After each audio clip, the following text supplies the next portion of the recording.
Oscar Blue, Ben Berkwan for Real America's Voice News. See people in the back crossing the river. And this is a result of open border policies. With all these humanitarians, all these NGOs, that they are making a benefit in the borders with Mexico and the United States, they don't care about the result in this. This is the decomposed body, second decomposed body, presumably a woman by the entity of Haiti. The other body that we saw it yesterday. This is what open border policies will do. They don't care about human life. They don't care about people migrating to the Darien Gap. They only cared about their profit and completely destroying borders. Not only that, they don't care about people not living and dying consistently in this jungle. This is the result. Look at the people yelling, trying to cross the river. This is how aggravated this is. Continuously. And I cannot bear to show you children crossing right now this river, this current. And there's a body right here. There's a body right here laying down. As we are talking about that there people are risking their lives, people are more risking their lives. Stop with this. Stop with these open border policies. Joe Biden, Alejandro Mayorkas, you're the one that is doing this. Not only through your country, but through all South America and the world. People are dying because of your open border policies. Oscar Blue, Ben Berkwan for Real America's Voice News in the middle of the jungle. Sadly, reporting this kind of news for all of you guys.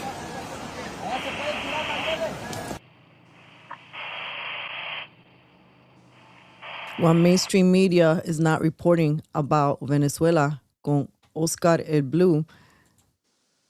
Hello, everyone. Welcome to Cafecito Break with my co-host, Mark for NY, Cozy, and our special guest, international journalist, Oscar el Blue.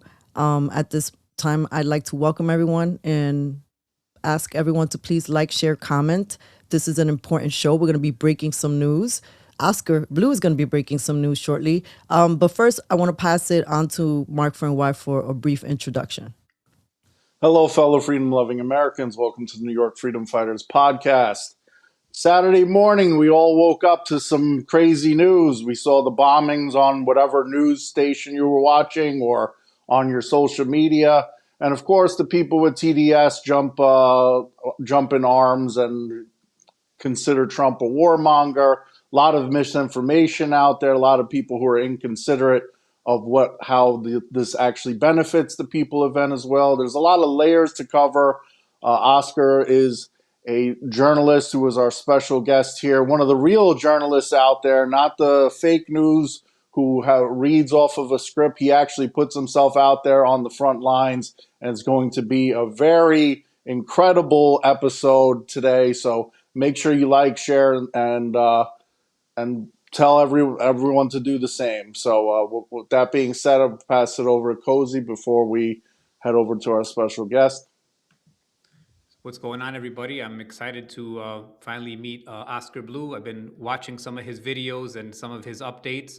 Very fascinating, but I don't know his history, so he's going to bring that up, which I'm excited to listen to and understand him as a journalist, as a human being, and what he does, what inspires him, what makes him do what he does. Because what he's doing is really necessary. Real journalism, like Mark just said, and we're going to get to it right now. So, Rose Angel, you're muted. I was paying attention to so many boxes. Thank you, everyone. I just want to say that we dedicate this show to Venezuela, to all Venezuelans who are living there and everyone abroad. If there is one thing that I have taken away from the last few days is that people are being encouraged to really listen, to not just jump so much to conclusions. Don't be so black pill, like, I know what they're doing. Right now, please allow people to exhale. They've been holding this for 26 years, I believe. Let people exhale and express themselves. Let's listen, let's learn, and let's ask questions. And with that, I couldn't think of anybody who would be more perfect for this subject. Oscar el Blue, welcome to the show. Thank you guys for the invitation. It's an honor to be with you guys. Thank you. How are you feeling? If first, for the people meeting you for the first time, if you could briefly share your background and what you focus on in your reporting. Well, my name is Oscar Ramirez. I was born and raised in Tijuana, Baja California. I work for different networks in the United States of America, preferably Real America's Voice News. I've been documenting, mass migration and wars for almost 10 years. Every border with Mexico and the United States walked more than 12 caravans on the south of the border and walked the Darien Gap 4 times. I'm the only journalist with my colleague Ben Bergquam who have ever crossed this worldwide, the most dangerous jungle for migrants between Panama and Colombia. Also, I have documented the mass migration and everything in Central and South America and also parts of Europe. 4 wars we have documented the part of Israel, very close to Gaza, Israel borders with Lebanon, Israel borders with Syria, and also the war between Russia and Ukraine. And most recently, we have documented the cartel activity in our country of Mexico, different parts of the country in different states. And just recently, I just returned 6 days ago from the border with Colombia and Venezuela. And we got into Venezuela, first state. Okay, if you could repeat that, it got cut off a little bit. You said you recently returned. I just recently returned to the borders with Venezuela and Colombia just 5 days ago. I was right there. We broke the news about that there was a high deployment of National Guardsmen from Venezuela into the borders of Simón Francisco de Paula Santander. I was right there in the bridge of Francisco de Paula Santander.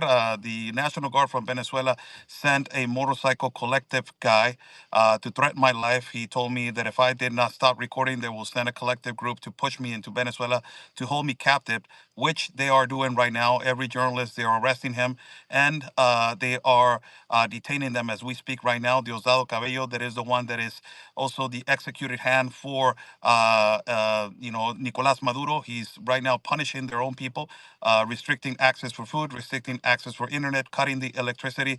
That is exactly what is happening right now, flying drones all over the part of Caracas. And that is the actual situation as we speak right now. I was recently there. We were informing to the world that it was a huge deployment of National Guard. Tensions were happening on this particular place.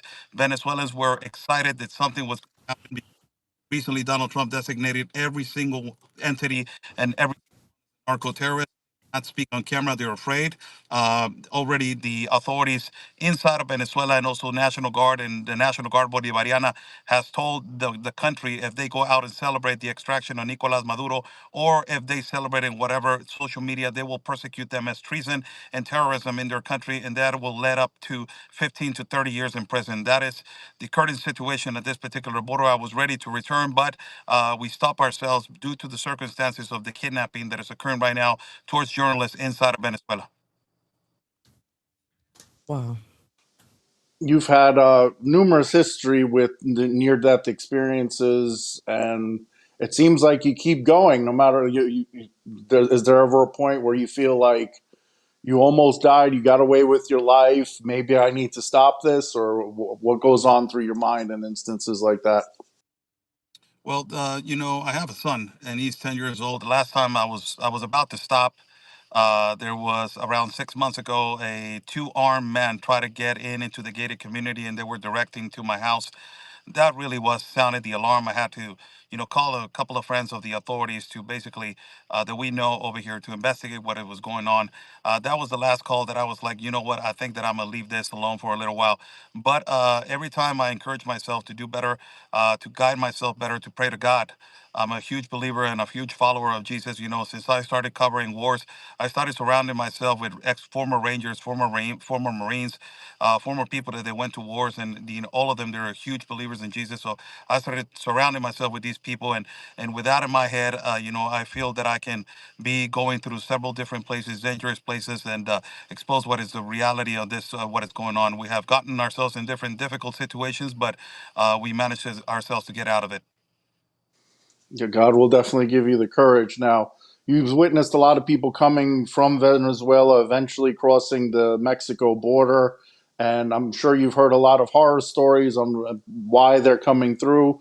Obviously, communism kills a lot more people through starvation than anything else. They're telling people to boil rocks and things of that nature for food. A lot of these socialists in America have no idea the suffering of how socialism turns into communism. So, can you tell us some of the stories of the people that you've spoken to? Yeah, progressive mercenary liberals in the United States of America is the cancer that it needs to be stopped before it metastasizes. This thing that they believe that communism and socialism, it is the answer. Defending right now Nicolas Maduro, that is a dictator that basically exiled more than 12 million migrants. Imagine that. More than 12 million migrants from Venezuela, they don't live in their homes. They live actually outside of the hemisphere of Venezuela. The liberals, they complain about the separation of families at this particular moment of the administration of Trump. When Nicolas Maduro, it is the separator of families. He has separated families for more than so many years and more than 12 million families.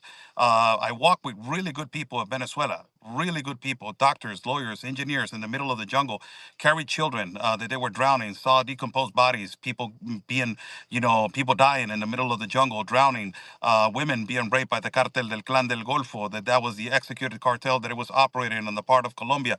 All these horrible things, but also we saw really bad people coming, and that is the bad people that, Nicolas Maduro intentionally, he sent all these, Tren de Aragua individuals that they are executed hand of the Cartel of the Soles.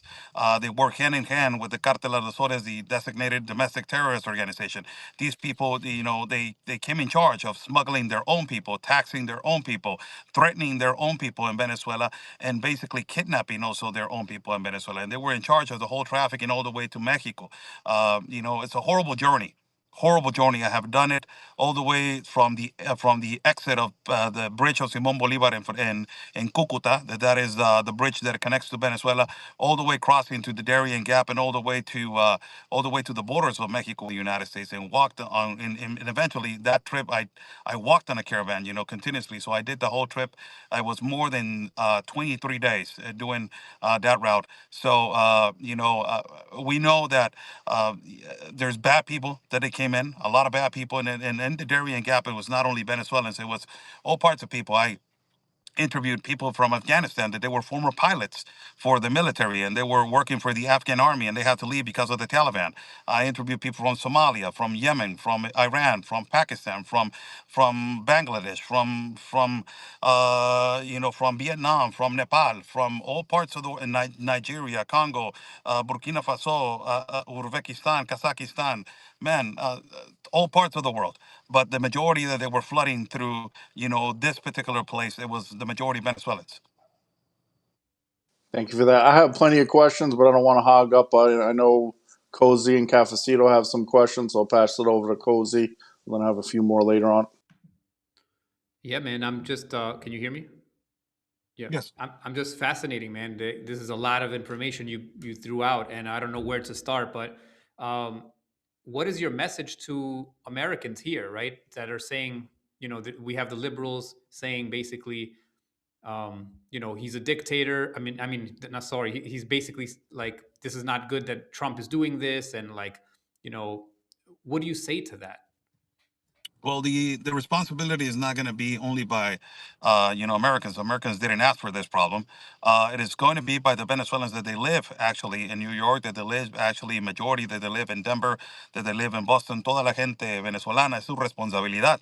It is your responsibility to lift up your voice. This is who you ran for so many years. This is the person that separated your families. This is the guy that basically killed your ancestors. This is the guy that took away your freedom. That this is the guy that put your, that it was paying you $3 a month to live. And this is the people that they are basically going to start confronting the progressive mercenary liberals, the white liberals, the black liberals, the Hispanic liberals, the Venezuelans. It is going to be the ones that they're going to be confronting these people, and they already are. Wait till a moment so it keeps erupting, like what is happening right now, that Diosdado Cabellos is attacking their own people. Videos are going to start circulating, and they're going to start, basically on the contrast to the liberals saying this is who you're defending, people that they're actually torturing their own people. So it has to be extremely important that, the reality needs to be exposed, but more importantly, that Venezuelans are going to be the ones that they're going to be confronting these individuals, that they are paid actors. These are the same ones that they're flying different flags but in different days. Yeah, no, I'm actually, this is a great time in history because we're actually seeing the convergence, right? We saw it here. Cafecito Rose Angel was today at City Hall, and she saw a protest, right, where you're seeing actual Venezuelans jumping for joy, crying, happy, and then you have these Democrat socialists, paid. These are definitely paid people, white liberals, coming with their masks on, and they're a way smaller group, and they're saying, Trump is evil for doing this, and you know what I mean. And then you're seeing the Venezuelans approaching them, saying, "No, I suffered in my country. We were starving. We went through hell with this guy. How are you going to tell me?" Basically, right? And now the media, which is the true media, is the independent journalists who are actually covering this, are showing this stuff to the people, and now it's forcing mainstream media to cover this, because for the first time I'm seeing Channel 4, Channel 2, liberal media covering it and showing Venezuelans saying, "We are happy, we are liberated," you know. And Yes, I understand there's more layers to this, right? And we'll get to that, because obviously everything's not just sunshine, right? Like, just because Trump goes in and removes a dictator is not the end of the story. It's not a fairy tale, right? This is the first step. Now there's going to be a transition. Who's gonna be the next one? That's where going to be the struggle of power. How is it going to be transitioned? So many layers we can talk about, whether it was an illegal action or not, right? Obviously, there's so many questions people have, and the reason I'm bringing this up is because when we cover stuff like this, there's always people in the comments who are saying, "Don't celebrate because this is what's going to happen and that's what's going to happen," and like, there's all these layers. We know we're not stupid. We're all intelligent here. But step one is we got a dictator out of the way, and I am very happy for the Venezuelan people. That's just what I want to say. Yes, it is a process, and it is going to be a really difficult process. It's not going to be like, it's so easy. They removed Nicolas Maduro, the head of the snake, but I just mentioned Diosdado Cabello and Padrino Lopez are the ones that they need to be extracted. Also, Marco Rubio was in an interview with an international media, and they asked him why you did not extract these other two also if they were so wanted by the United States government. He said, "You're complaining about one. Imagine if I extracted the three of them at once." So it is really important to go step by step. Now, Delcy Rodriguez is a mobster, also the one that took over the power and as a vice president in the part in Venezuela, and she already caved in. She already agreed that she is going to be collaborating with the United States of America. This is historic because it is the ending of Chavismo. It is the ending of socialism. What is happening right now inside of Venezuela, it is a fight of power. These two individuals that I just mentioned, they don't want to give away power. They're terrorizing the citizens. They are basically telling them, if you go out and if you celebrate, we're going to go on a killing spree and, finding and kidnapping you all. So it is going to be a fight of an interior power. But at the end of the day, it is going to happen that, it is going to go back to the Venezuelan people to be free. And a lot of people, American people, need to understand. They say it is about oil. It is about oil. It has to do with it. But the most important thing is that you need to understand the Cartel de los Soles was the organization that it was distributing illicit and illegal substances all the way to the parts of Mexico in cahoots with the Cartel de Sinaloa and Cartel Jalisco Nueva Generación. And these are the people that they were funneling and killing hundreds of thousands of Americans every year. So it was the initiation to end this organization that it was funneling all these drugs to basically also cut socialism and communism. It doesn't work on the West Hemisphere. It might work possibly in China, but in the West Hemisphere, we already know that it doesn't work. And a lot of Americans need to also understand that when Venezuela was in its hype, and when Venezuela was one of the most profitable countries in the whole world. When Venezuela was at its hype, it was before Chavez, when he hijacked the oil industry. And guess who built all the infrastructure of the oil industry and all the infrastructure of massive international companies inside Venezuela? It was the American white man.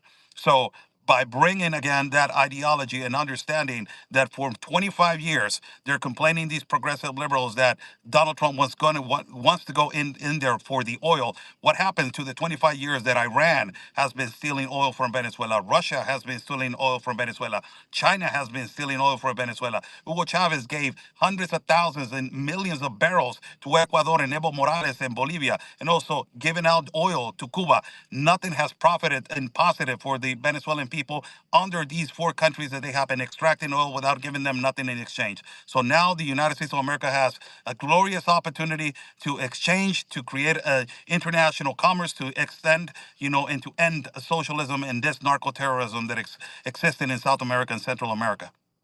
Wow, man, amazing. And I just have one more follow-up question, if you can. I just want to understand when you were saying that the people in Venezuela are being threatened if they celebrate that they're going to be, killed or put away. Um, is the U.S. military still there, or like are they able to? Because I'm assuming they're still there, right? Like they still have some military there. No, they're Oh, international. They went in on a mission.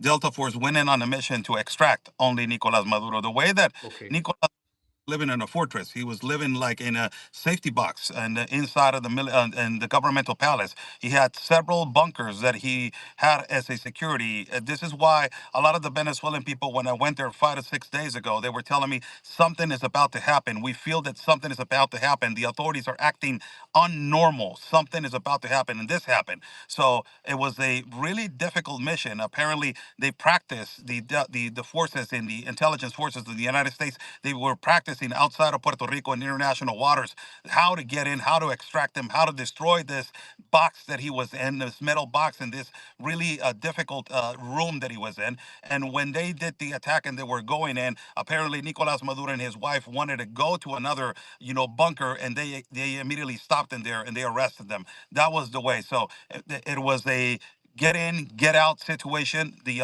United States, authorities are in international waters. They're not in Venezuela as we speak right now. Wow. Yeah. Thank you for explaining that. That's so much clearer now. Just a quick question before I pass it to Cafecito. The targets that were bombed were drug facilities, correct?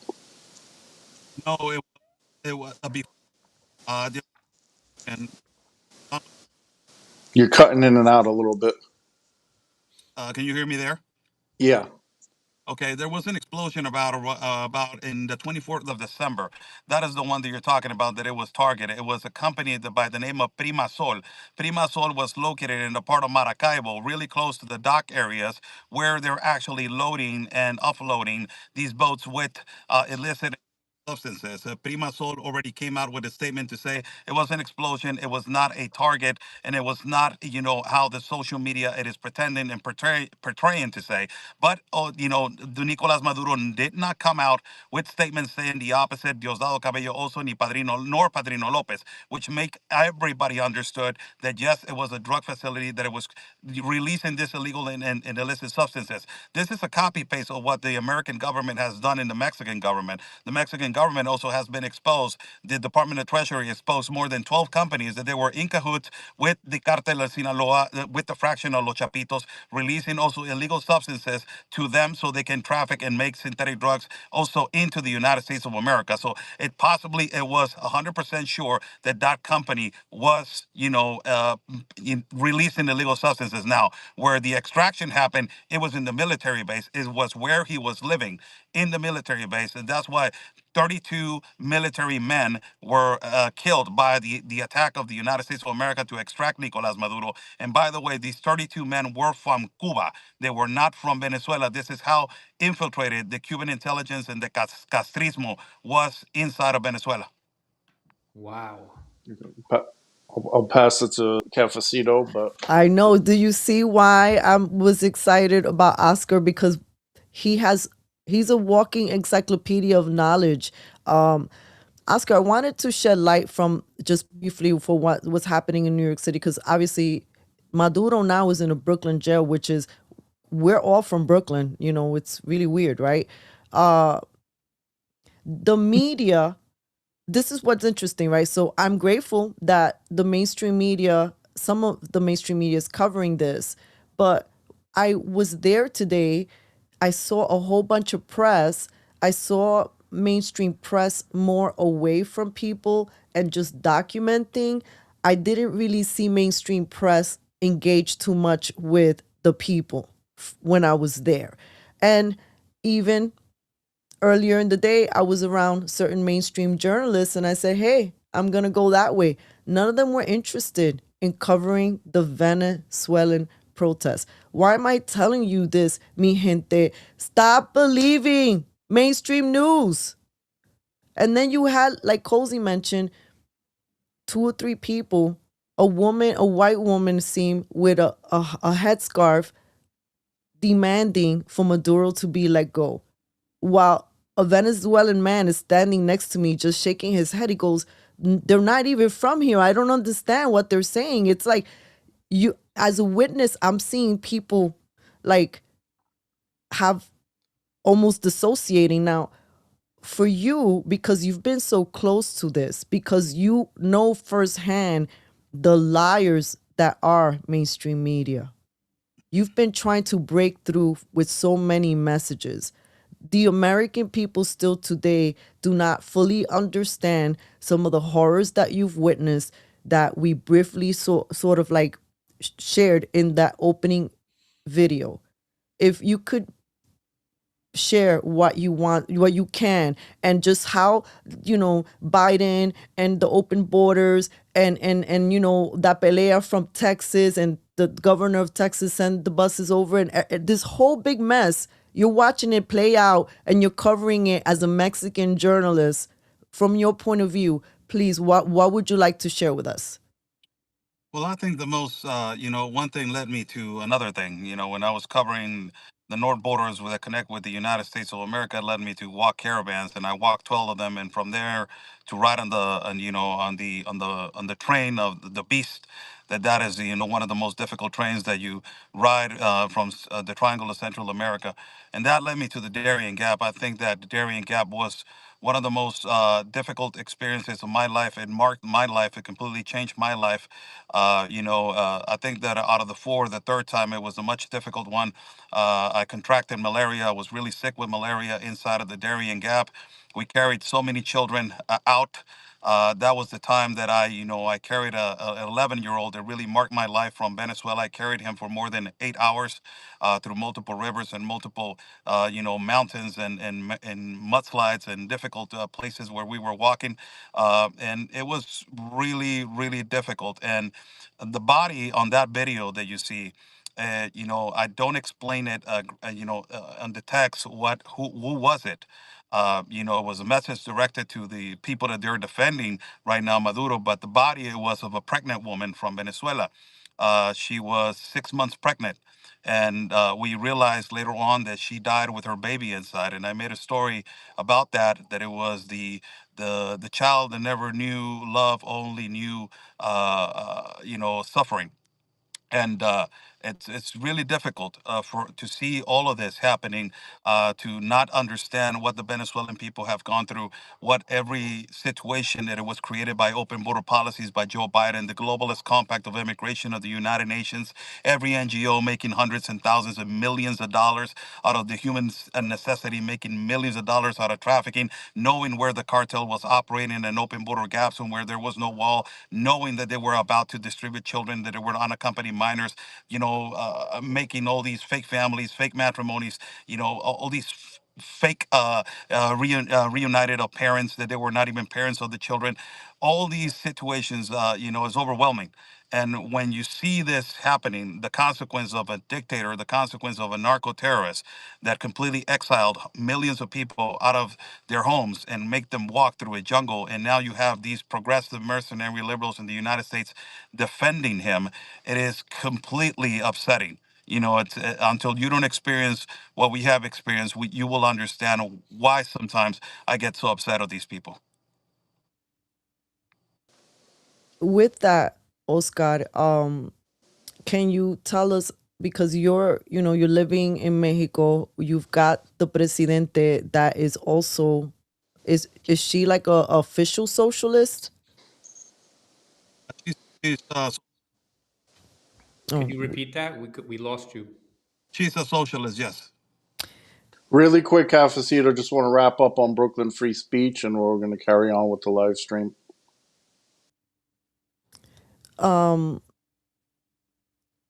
recently, before this happened in Venezuela, just to pivot, mi gente, we all complain about media, but we still watch mainstream.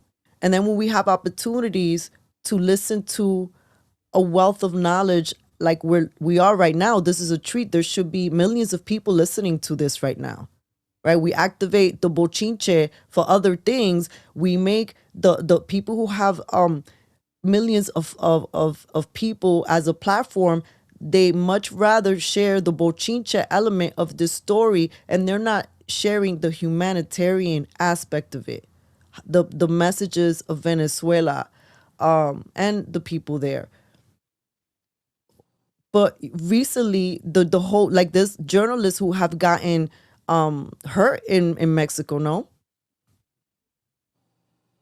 Myself? yeah, they weren't you covering? Weren't there like some journalists that got hurt recently in Mexico? You're talking about me, or you're talking about somebody else? No, no, no. Like, weren't there journalists in Mexico that were hurt by where they were covering something? And I know that you were reporting on it Oh because yeah, we're the riots and the protests against the president. Yes, we were. It went all the way to the governmental plaza, and the authorities threw tear gas, petardos. Also, those are kind of like explosives. One of them hit my ribs. We were hit with tear gas, toxic gas. Also, uh, Mexico is number 3 in the world for assassinations and persecutions towards journalists. So really, the we have the exercise of freedom of speech. We can speak a lot of things, but the consequence of speaking, it is deadly. We have seen colleagues and friends that they have been assassinated, and it is not fun to see that, and it is not, you know, yeah, well, I don't know how to explain it, but it's really it's a lot of consequence when you speak a lot of things. We have to be extremely careful, of what we say. Our lives are not exactly as average, journalists in the United States of America, that they can, sometimes speak a lot of things and have the freedom and then go back home and sit down with your family. It is not like that with us. It is completely different. Our lives is it's really really difficult to live, as a journalist in Mexico. So yeah, there has been a lot of attacks towards journalists in our country. The persecution is real, and it is not necessarily the cartel. It is the other cartel, the one that is more important to us. That is the one that wears the suit and the ties, the dirty politicians. so when and that's really unfortunate. So you're risking your life pretty much every single time you're out there covering a story in your homeland or when you're in the Darien Gap, and you still do it. Like, what drives you to keep doing it? Well, I think that we have a mission. We understood that God puts us in different places to inform. So when we started understanding and acknowledging that, that is why our slogan is God's plan. It is our mission. And also, I have an inspiration that is my son. He's 10 years old, and I try to educate him that I will lie for him. He says that he wants to be a journalist, but I'm like to create him as a beautiful human being, so he can understand that everything in life.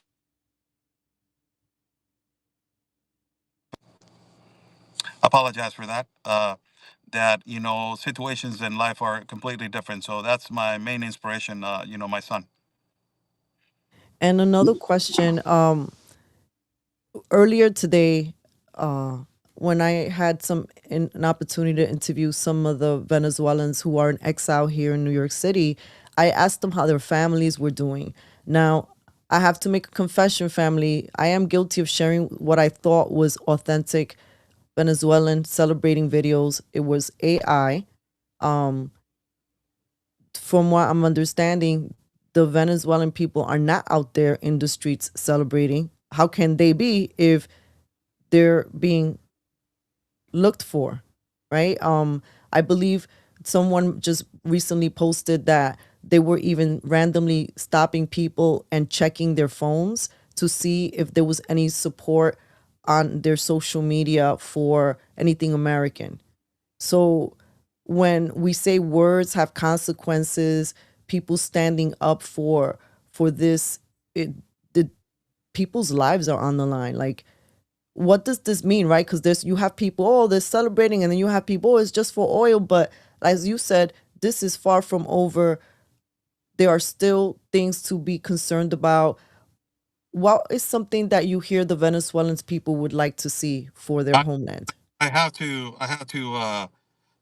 say something right now to the people that are watching. Uh, there's there's an attack right now on the Venezuelan people as we speak in Caracas. This is who are you defending, you incompetent idiots in New York. They are now attacking the Venezuelan innocent people in Caracas. They're making them, and they're forcing them to go to their homes. They're shooting at them with drones.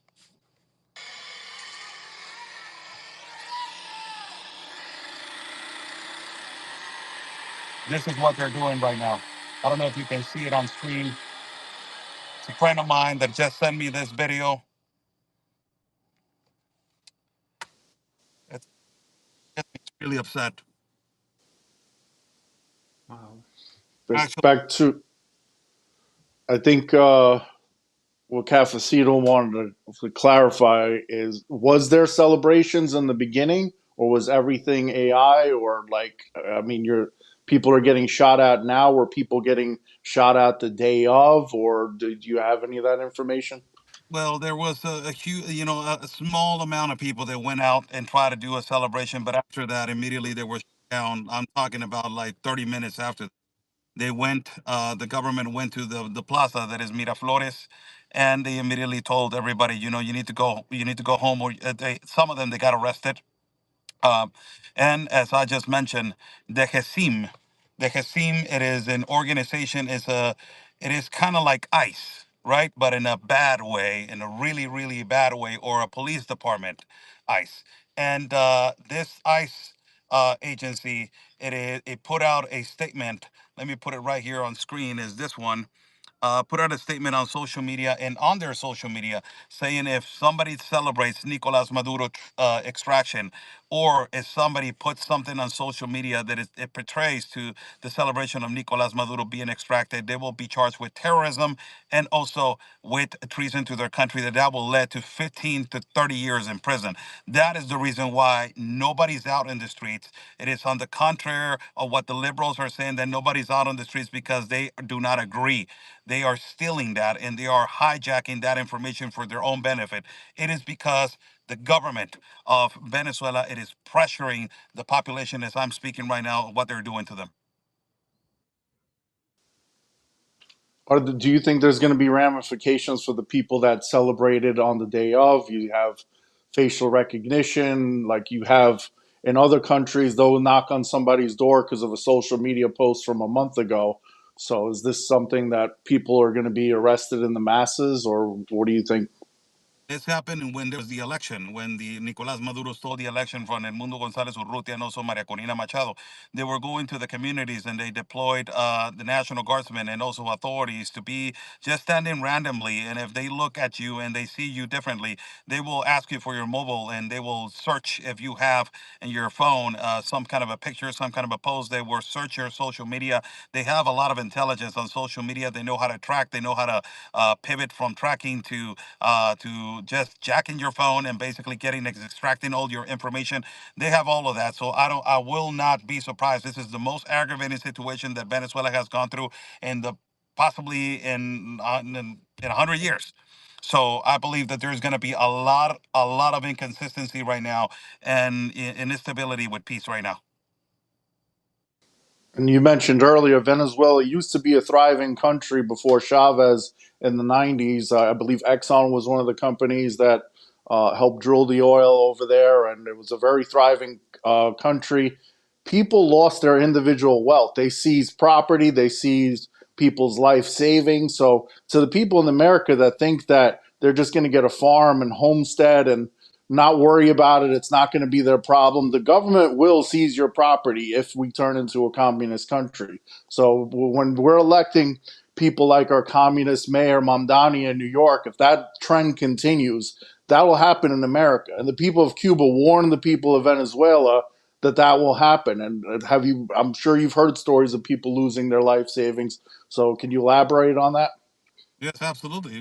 When it started happening with Chavez, the wealthy and the international investors and the international companies started leaving Venezuela. So that is one of the steps of socialism, the 10 steps of socialism, centralizing the state, and everything needs to be centralized into the power of the state. That is privatizing everything that it goes to the state. So this inevitably has caused a collateral crisis into every single investor, every single international company. It is happening actually right now in Colombia a lot. I was just there, as I was going into the borders with Venezuela. I was in Bogota, I was in Medellin, I was also in Cucuta. You will see a lot of the property that is for rent, that is for sale.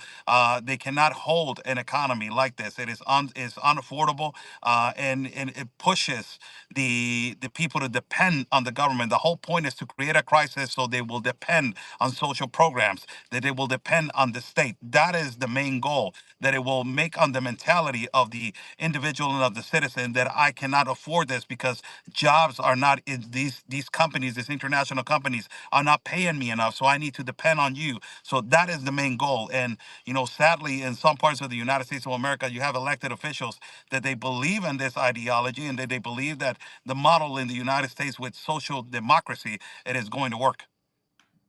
Yeah, and I'm glad Mark brought this up. But we have this, communist mayor right now, and he just appointed a tenant advocate. She's called, right, and they found videos of her from a couple of years ago saying that private property, like if you own property, you're a landlord. That's a white supremacist.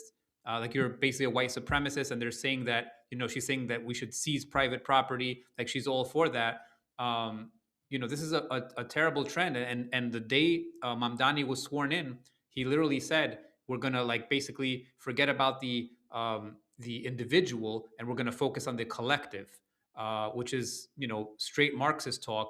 And this, like you said, it's like a cancer. It's going to grow and grow and grow. And we're in deep trouble. The world is in deep trouble because this is not just coming from the communists, right? I see it as a World Economic Forum talking point, because they literally said you will own nothing and be happy, and you're hearing the same slogans coming from these communists, the CCP, DSA. You want to chime in on that? Well, it's exactly the same ideology, and a lot of people do not agree with what the Trump administration is doing with a lot of things, but he became to destabilize the whole, vertebra of what the continent of America was coming to. You had the president of Canada that it was aligned with globalist ideologies. You also had Biden at that particular time, and you had Andres Manuel Lopez Obrador. The three more powerful countries, they were aligned with the globalist ideologies and socialist ideologies, and it was constructed and it was made the economy was inevitably collapsing. And you can actually see that all these socialist countries, the majority of them, complete insecurity, complete poverty, complete necessity, and they blame everything on the imperialism, on the embargo, on the sanctions. Meanwhile, you have other external countries that they're extracting the minerals, they're extracting the most important thing of these people, and these people, they are pushed to live on social programs, and they push to live and depend on the state and depend on the country. This is why when I was migrating with a lot of people from Venezuela, you will see the behavior of these young kids, and you will say, what made this young kid behave like that? To understand that he depends on this state, to understand that I need a phone, I need all these necessities. You need to give me, give me, give me, give me. And it is the construction of this socialist ideology that is implemented in your brains due through the process of poverty, so they can make them understand that they need to depend on the state. That mentality, it is to make a new generation so incompetent that it is going to depend only on the government. And that is actually happening a lot, and sadly, in colleges in the United States of America. And it is a cancer that is really spreading into the whole country. Yeah, it was called Democratic Politicians' Destruction by Design, as you mentioned, with basically making people eventually forced to depend on the state. But I want to pivot over to, we talked about how other countries benefited from Venezuela's oil, Iran, China, Russia, for example. The Chinese delegation was there in Venezuela when this strike happened. Uh, when I saw this in the morning on Saturday, I'm thinking, could this lead to a World War III? Because obviously China, Russia, and Iran are not happy about this. But at the same time, it reminded me of the Cuban Missile Strike and a scene from Jack Ryan, how Venezuela is 30 minutes from missile range, similar to like the Cuban Missile Crisis back in the day. So is this, you talk about international law, is this extraction justified from a self-defense perspective because China was there? And is there possibly rumors of military, Chinese military that would have been put in place in Venezuela. What are your thoughts on that?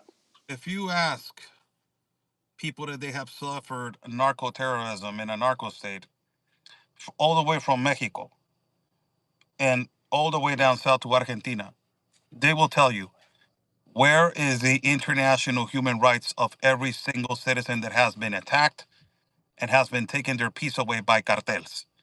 That is the same ideology that the leftists were complaining about Nayib Bukele in El Salvador, putting every single MS gang member in Secot, and the biggest narco terrorism prison in El Salvador, and complaining about how they're violating their rights. And Nayib Bukele came out and said their rights are not on top of good citizens' rights.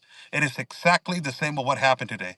Every single one of us, we do not care about this international law.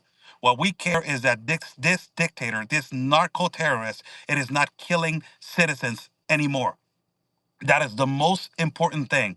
On paper, and these, organizations that are worthless, United Nations, the UNHCR, and the OIMs, and all these people that they are always sucking billions of dollars of the American taxpayer, they can say whatever they want, but the population and the people are going to speak by themselves. Even if you come to Mexico, and there was an attack like this in Mexico, believe me, a lot of Mexicans will be upset, but at the end of the day, they will say, "Hey, the cancer is not there anymore.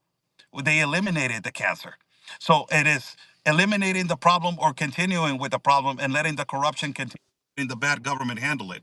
So at the end of the day, a lot of the people say, we don't care. And if Venezuelans right now, had the possibility of going outside and celebrating this, it will be something that you have never seen in history. If you go back in 2015, how the protests by the millions in their home country. Imagine now that this dictator has been dethroned and has been extracted like this, how they will be celebrating at this moment. It will be historic. Well, we see it from actual Americans who are Venezuelan celebrating, so we can only imagine if the entire country of Venezuela was celebrating, but unfortunately, they're not allowed to. Do you think that this will have any global ramifications with some of the people that were benefiting? Like I mentioned, China, Russia. Do you think that there's a possibility that this will trigger a major war?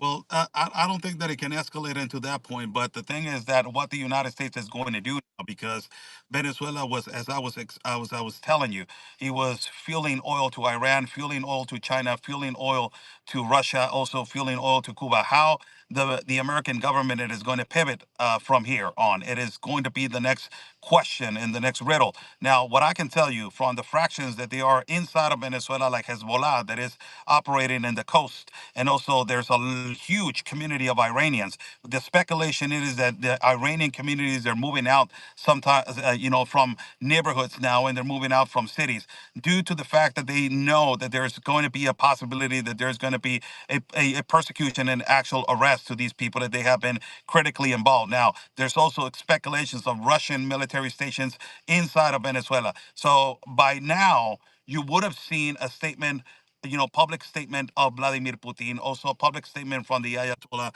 or also public statements that we have seen from Cuba. They're asking the Cuban dictator Diaz-Canel is basically provoking the same thing that it was provoked by Maduro. We have not seen a statement from China that is directed to, specifically, what are we going to do with the relationship that we had with Venezuela. So that is going to be the strategy from now on. Who is going to control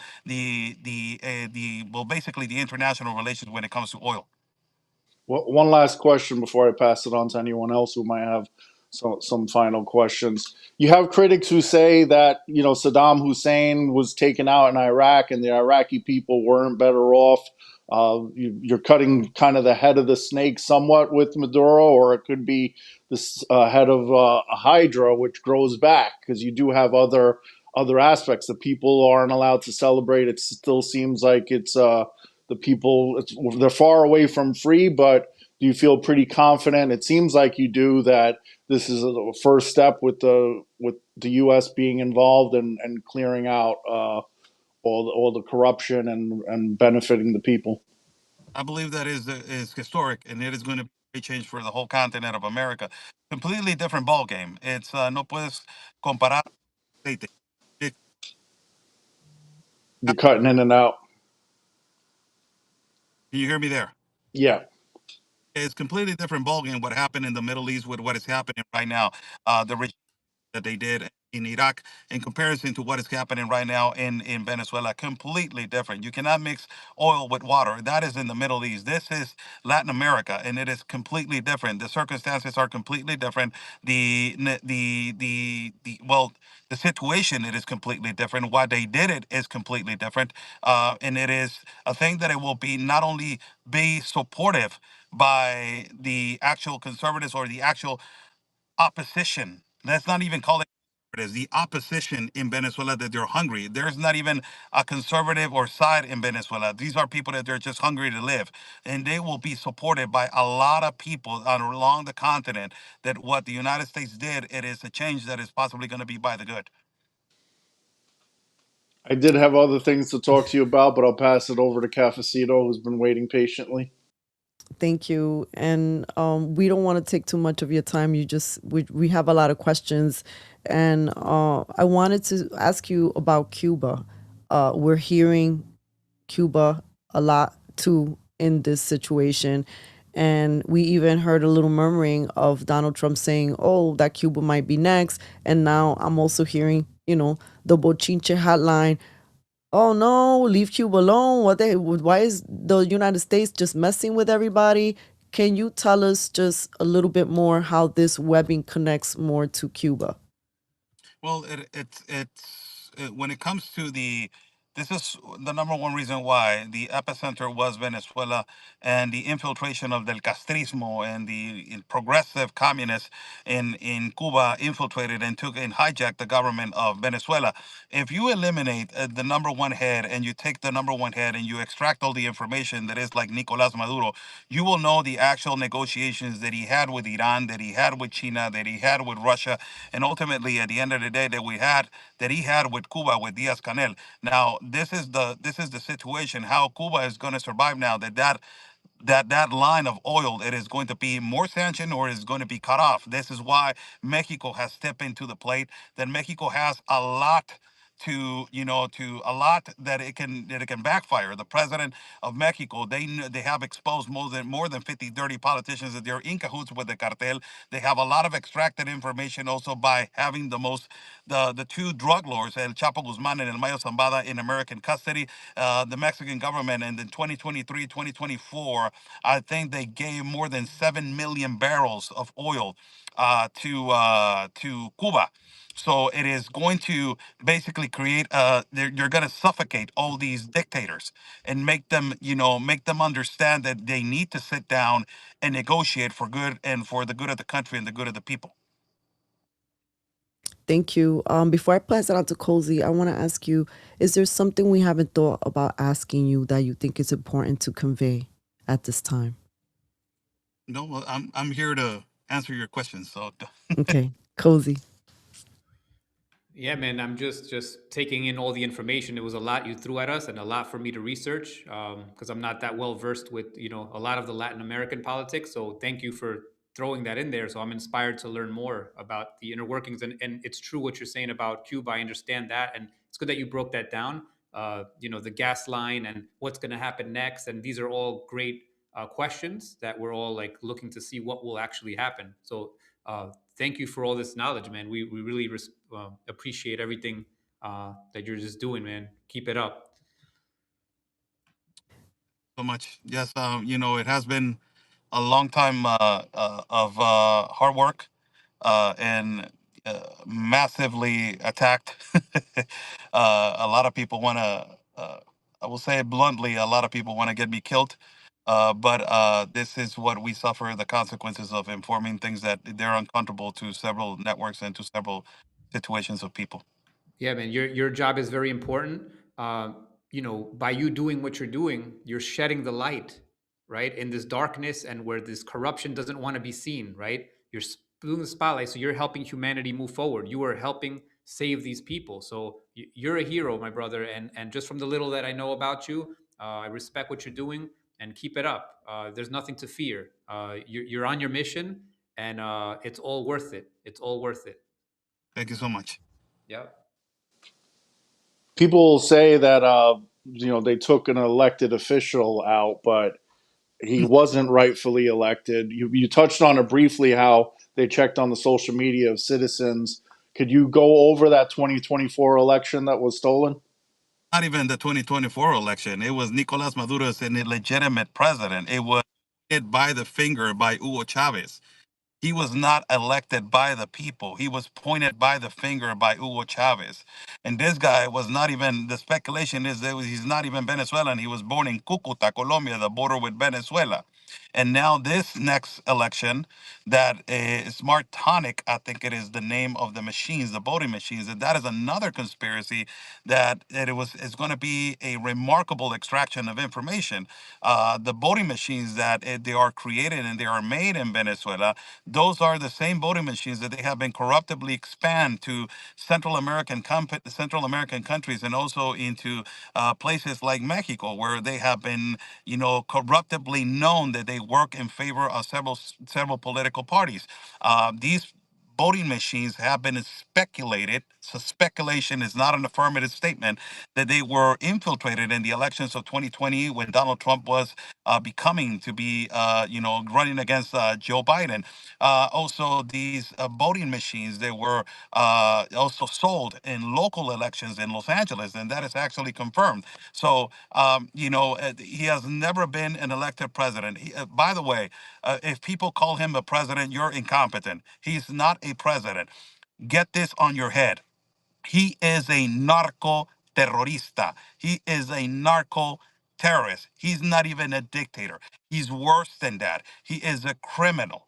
He is not a president. And the people did not vote for him. He stole the elections, and every election that he was running against, even the past president before he was running against Edmundo González Urrutia, he stole that one also. So people need to understand what this guy is and what this guy has done to his own people. Yeah, right on, man. Because and just by his actions, you could tell he's a criminal. I mean, if the people are scared of you, if they're fearing for their lives, and you're threatening them, you're a criminal. You're not a president. Absolutely. That proves, more than 12 million people that they have exiled your country. And it's just a proven point that, and the majority of these 12 million people, if you talk to them, they haven't seen their parents. They haven't, a lot of the people, they don't see their moms when they're buried. They separated from their own kids, because they cannot go back. If you ask a Venezuelan that if the economy was good in Venezuela and if the security was okay in Venezuela, will they have crossed the Darien Gap and went to the United States of America? And they will tell you no. I can tell you with assurance of all the things that and all the years that I have documented and all the places that I have been, specifically documenting the migration of Venezuela.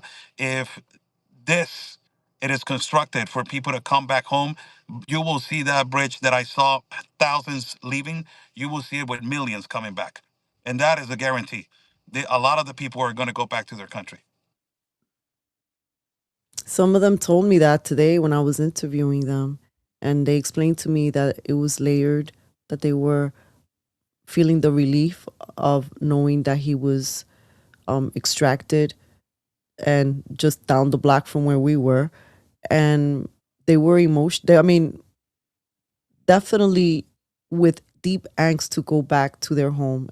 One man, I was asking him, I said, but people are saying that Trump, is going after just did this for oil. He didn't even let me finish. He cut me off right away. He goes, Miss, I want you to understand. We've been living under like what, let's say, is a billionaire who doesn't even give us scraps. Anything like for him to get some oil, whatever he wants, we want to be free of this. We want to be free. And he goes, you'll see that one day, very soon, Venezuela is going to be out in the streets celebrating, and we're going to be free again, and we're going to have a very resourceful, rich nation once again. And I want to hold that vision with all the Venezuelans, but I am not naive. And from everything you're saying, this is not a movie book ending, right? So when we see people saying, just sharing all the celebrations like, oh, it's done. No, it's not. This is far from over. Yeah, you know, it's an initiation of a change. Every change, this cancer has been spreading in Venezuela for almost 25 to 26 years. It's not going to be easy to eliminate the fractions, the criminal fractions, and the criminal organizations. As right now they're attacking their own people. It is not going to be easy to do it. So I believe that strongly. You know. It is going to take some time, but it inevitably it is going to be the epicenter of the construction of wealth around Central and South America. So it's an initiation for a better, for people to stop migrating and ultimately to have an international relationship with United States of America. Unfortunately, a lot of people have no idea anything about Venezuela. They didn't even know about the oil until recently, and they're jumping to conclusions. It's been a humanitarian crisis for a very long time, and finally something is being done about it. But anything that involves Donald Trump, it doesn't matter. The people with TDS will just be against whatever it is. Cozy, we had an episode about health, and Cozy said, take in deep breaths, it's healthy. If Donald Trump told people to take in deep breaths, they would say, why is Donald Trump telling me how to breathe? I'm going to take quick breaths. There's no reason for me to take a deep breath. Why is he saying that? So it's just literally TDS, doesn't matter what Trump does. Wait, He's this evil. is why they wear the Pampers on their face still. Listen, I have a question. Okay, so now that we're talking about this, and the next in command is there, right? Like somebody took over. What's the lady's name that's taken over? Delcy Rodriguez. Okay, so how do you think moving forward? Like because she said that she was going to be cooperating with the United States. How do you think this transitions? Like what do you think is going to happen, and how can we help Venezuelans become a freer society? It's not going to be easy, as we see, and they're torturing right now and they're terrorizing their people inside of the capital of Caracas. So it's not going to be easy at all. Delcy Rodriguez already said that she's willing to collaborate, but I have, as I have mentioned, there's two other animals that they're running the violence and the trafficking, and ultimately they're running the whole country, and it is Diosdado Cabello and Padrino Lopez. Diosdado Cabello is the one that is doing this disaster, right now, specifically in the country. It is the one that it is the one that it is doing it. The violence, the extractions, the kidnappings. And every single situation that is happening right now to Venezuelans, it is Diosdado Cabello. I believe that he's asking for it.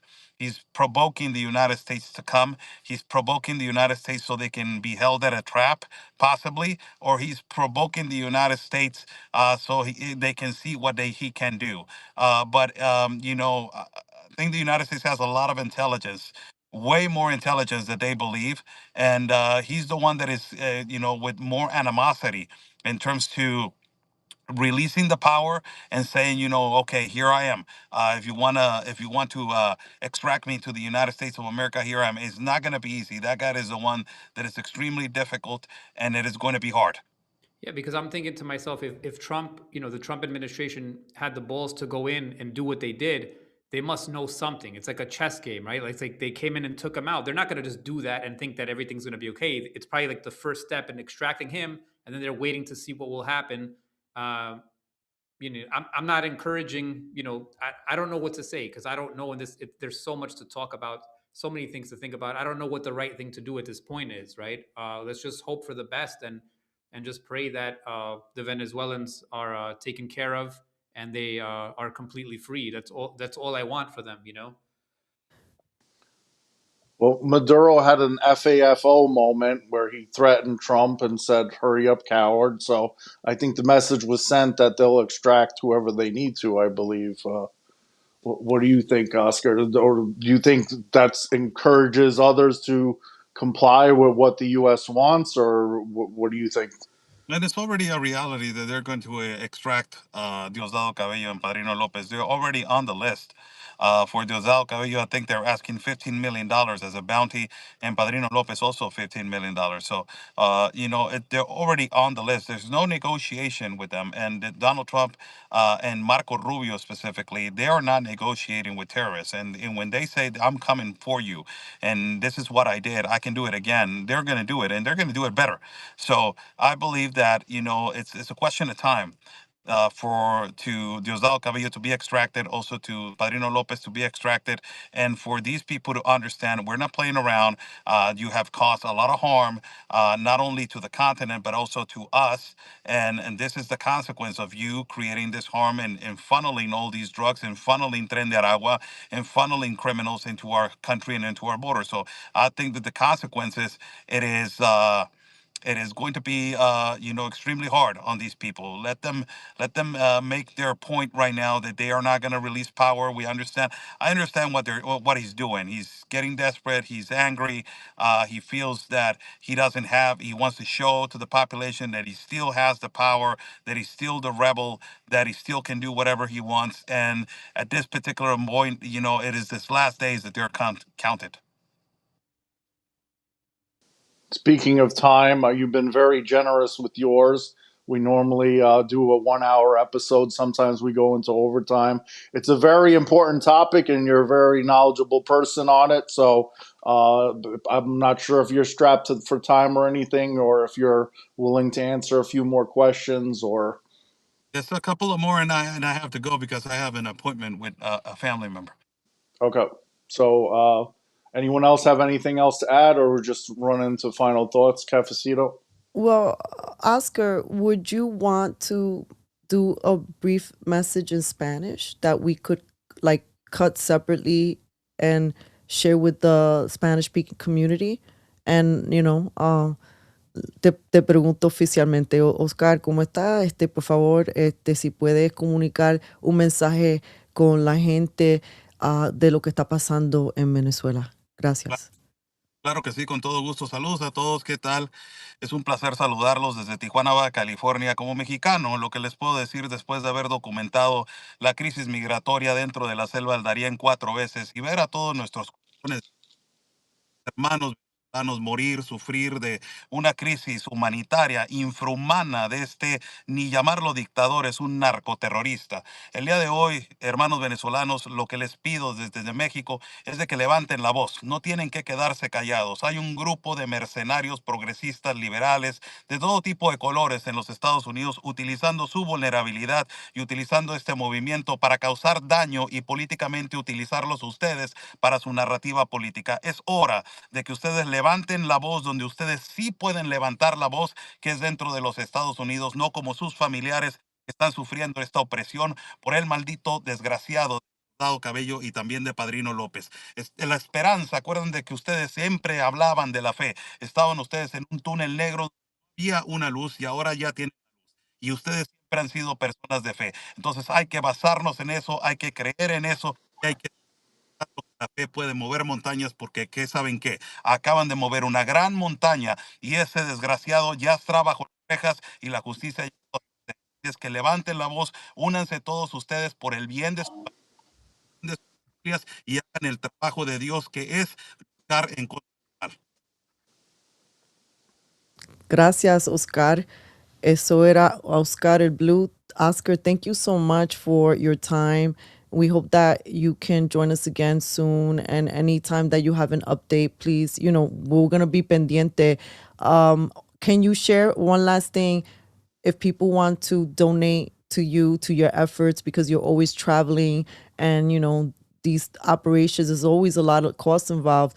Where can they connect with you? Where can they donate to you? And we'll make sure that we'll include those in any place where we share this show. Thank you so much, guys, and God bless you for the invitation. You can find me on every social media as Oscar Blue, also in X Oscar Ramirez TJ, and everywhere there's a coffee link right there, so you can, my coffee link for Oscar El Blue. You can go over there and donate and contribute whatever you want to contribute for my independent reporting and travel fund. So thank you so much, and pleasure to be with you guys. Thank you. God bless you. Thanks. Thank you, brother. guys. Be well. Well, we could add a final thought here before wrapping up. I know yeah. Oscar had to go. You want to start, Cozy, or? Well, I have not much to say, man. This was mind blowing, great information. Thank you, Oscar. And yeah, check his site out, look him up. and follow this man. He's been doing a lot of great work, a lot of great information. I have nothing more to say. I just pray for Venezuela. Pray that these people are out of the picture, and hopefully, they get some new administration that will treat them a lot better. Well, my final thought, I asked Oscar why he does what he does, and I get asked all the time why I do what I do. There's no hiding from communism. There's no, bunker that you could get with storage. The government will seize your property. They will seize your bunker.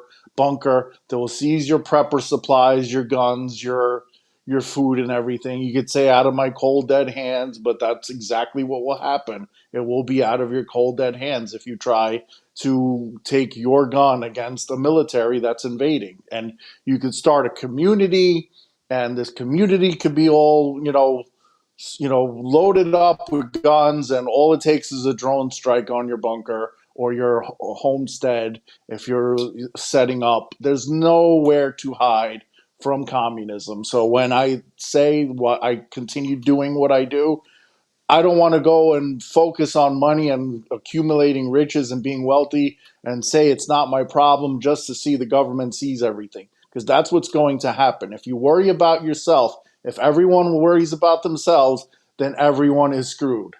So I'm glad that's you my brought that message. up. I'm glad you brought that up because there's a lot of people that, people that come up and say, "Oh, I'm a homesteader and I'm gonna live off the grid and I have so many guns and I'm in a red state and I'm fully armed to the teeth." It's like, bro, I always say this is like, what are you gonna do when a military comes up to you? You think you're gonna fight them off with a few guns? That's not happening. You're living in La La Land. You're living in a fantasy land, nice fantasy. Reality is, yes, you have to get involved. Every one of us has to get involved. Everybody has to speak. Whenever you feel like, oh, I can't speak on this, that's when you need to speak. You need to speak. If we all speak, that's why they say, united we stand, divided we fall.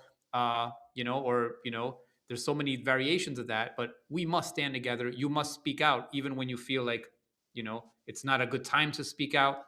If you speak out, it makes it a lot easier because then we can all speak out together, push back, get involved in the things you're passionate about, in policies that you're against. Speak out, unify. That's how we stop these people. Yep. Thank you. Great conversation. I'm going to keep it short too. My main takeaway is for those listening who have the power to speak, and like Oscar said, you could be a keyboard warrior and or shout in the street and then go home and not think twice. There are people who are getting in trouble for words that they're typing on the internet. There are people right now in Venezuela being stopped, being searched to see if they are supporting America or supporting what just happened with Maduro, with penalty of prison and jail time. And some are being shot at. And when we think about, but that's just a Latin American country, look what we've been reporting that's happening in Europe, right? With the censorship and the digital ID. What's happening with Mayor Mamdani, who said that he was elected as a democratic socialist and he's going to govern as a democratic socialist. That part right there is the trepidation point. A true leader, I'm a Republican, but this platform is independent. What am I going to just only talk to people who think and see my worldview? Well, that is what we're getting served up here in New York City. And you know who's loving that? Some of the mainstream media press. They're all kissing each other. And you know who's being left behind? Everyday people. Everyday people like you and I. So when we say this doesn't touch us, we have the privilege of being able to speak for now. Yep. Use your free speech while you still can before you lose it. And unfortunately, when you hear stories like that of the cops coming and looking at your social media history, that's what discourages people from doing it. But if you're too afraid to post on social media, you're not going to have the ability to do so in the future. So use your free speech while you can. Yeah, it's Yep. already, if you're already in fear about what you post, it's already too late. We've gone way too far. You need to speak up. Yeah, Cozy, didn't you a couple of weeks ago report on something for travelers, into some international travelers, that they were gonna get their social media scan or an email years 5 year back? look back. 5 year look It's back. Oh already my it's already happening. Listen, it's already happening now with certain visas. I think it might be all visas. I'm not sure, but I think it's like 41 countries. Don't quote me on that. I have to look at the facts again. But several countries, a substantial amount of countries that are getting visas, that's what they have to do. Look at their social media. But they said by 2026, which is the end of 2026, I believe, there's something about to happen where they're gonna actually ask for your emails, and they're gonna look through your emails the last 10 years. Okay, last 10 years of your emails, last 10 years of your social media posts. And if you're going to just give it up like that, then, you're not free. That means you're, But you're telling them, the government owns you. They own your brain. They own your body. They own everything about you. you You are won't not have free. the well, you won't have it's not really a choice. So if you want to come into America, that's the way they're making it. I guess they want to go and see if you're a potential terrorist, if you ever said that to America, or if you emailed somebody, I'm going to do this and I'm pretty sure it's going to be a quick AI scan, but either way, it's still an infringement on privacy, and but that's a story for another day. Long story short, America is the last country to stand. There's other countries who look like they have it better than we do. When you talk about how other countries ban different foods that are available in the U.S., they're attacking the U.S. more than anything else because U.S. is what needs to fall in order for the whole world to fall. We have our free speech. We have our Second Amendment, which is supposed to be unrestricted. There are countries that have guns, but it's very restricted. And we have our own military if we could unite, which we unfortunately can't. But we can't organize a militia nowadays because it's just too complicated. We have good news, right? So the good news is we are at a unique point right now with this situation, because you're seeing the socialists confused. You know what I mean? Why are the Venezuelans happy here? Like, this is a unique Yep. opportunity to educate them, but we have to come from a loving perspective. I already had some conversations with people that didn't go too well, people that I know, and they get But very that's not upset. real socialism. We could do it better in Yeah, America, right? whatever it is, they have TDS, whatever it is, uh, and they're not seeing it. But we have to get through. We have a very small window of influencing people because we're being infiltrated by democratic socialists who are actual communists. We don't have much time. We have to teach the youth. It's If you have a kid, if you have a nephew, if you have a child, teenager, 20-year-old. These are the people that we really have to talk to, and talk with love, and talk with intelligence, patience. This is the future. They know that our generation is not going to go with this. We're not getting the microchips. Like, our generation, Generation X, is not getting the microchips. They're waiting till we die off. But the next of kin, the next generation is going to get them willingly. They're not going to put up the fight. Well, Gen X So, was liberal when they were young too, so hopefully, I mean, it's a lot worse now because of the brainwashing and the Yeah. education Well, I'm making system. a It's point here. yeah, What my point is, I'm saying is, like, we're the last generation, basically, right? I don't think they're gonna put the chips in us, but the next generation will. Start talking to them, because once they get captured in this matrix, there's no way out. They're not gonna be able to unpull from this matrix. Their whole life will be sucked into this, and they won't be able to feed themselves. They won't be able to do anything. So I don't have the answers, right? But I do know that you have to resist, and you have to push back on things you don't want for yourself. And we just pray for the best. And so much to talk about. But anyway, this has been a long talk. Let's wind this down. yep. Thank you all for tuning in. We love you. Share this Thank you. video with everybody you know. Share it wide. Cafecito Break has an opportunity here. She's in City Hall. Please fund her. They have a GoFundMe page. Please reach out. Rosangel, tell them where they could find this fundraiser. It's called Cafecito Break Goes to City Hall.